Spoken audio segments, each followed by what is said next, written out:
All right, Isaiah 39, let's call this one a good person. Going back to that tension that I sometimes have between hearing and then sometimes wanting to describe people as a good person, and the scripture that says none is good but God. Not wanting to be overly technical in my reading of the scriptures, but every time I do hear that a good person comment, I do tend to wince. For chapters like this, where we're going to look at least for Isaiah's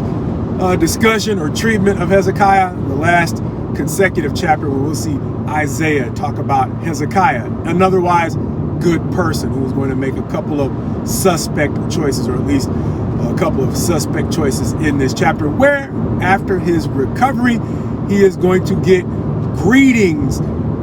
by way of envoys from Babylon who are going to seem to wish him well and congratulate him on his recovery. And in response,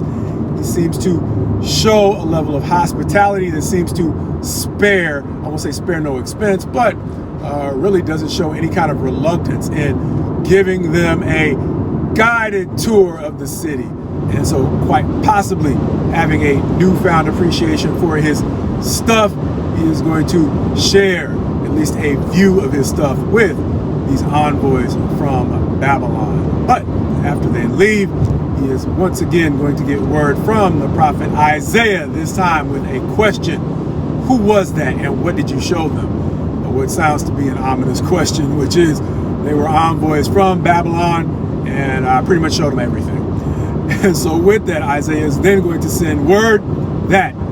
those envoys from Babylon, as nice as they might have seemed, are going to represent a nation that is going to carry off much, if not all, of what you have shown them, along with some of your sons who are going to become eunuchs before the king of Babylon. To which Hezekiah is going to respond, oh, what have I done? No, that's not what he responds at all. He's going to be like, oh, the word from the Lord is good.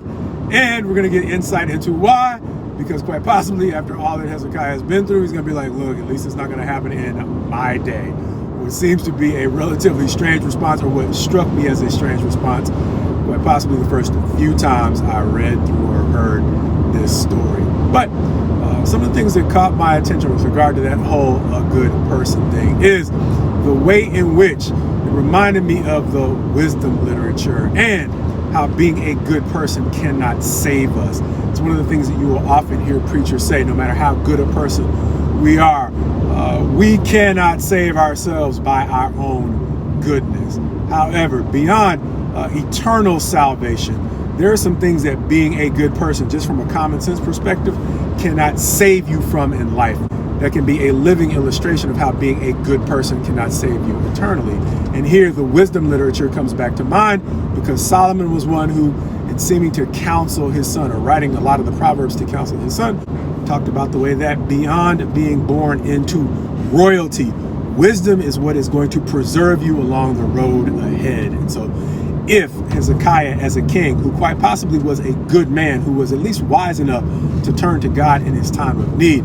might have added to that level of wisdom, the deeper wisdom that helped him understand that not every person who is wishing you well is actually your friend, and some of that wisdom might have protected his legacy, so that the years of joy that he appreciated after his recovery would have been prolonged, or possibly even longer, through his generations. And it's also important because not only might he not have shown the envoys from Babylon all the kinds of stuff they might want to come back and get, if he would have raised those generations that would eventually end up serving the kings of Babylon with a higher level of wisdom before God, then God might have found them as the kind of kings whose administrations he would have wanted to endure. However, in the years that follow, the only one of those descendants that are going to prove to have been much of a king at all is going to be Josiah, the last great king of Judah, before they are in fact carted off into Babylonian captivity. And the rest of those were not simply mistreated by God because he was fulfilling a prophecy, as much as he was simply foreseeing that those men would not be men of great character, and because of that, they were not the kind of men who God was interested in protecting from the natural consequences of their lack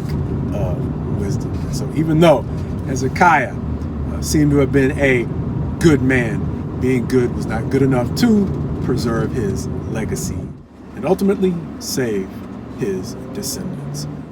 Quite possibly reminding us why preachers and others with biblical wisdom often remind us that being a good person alone, flat out, is not enough to save us.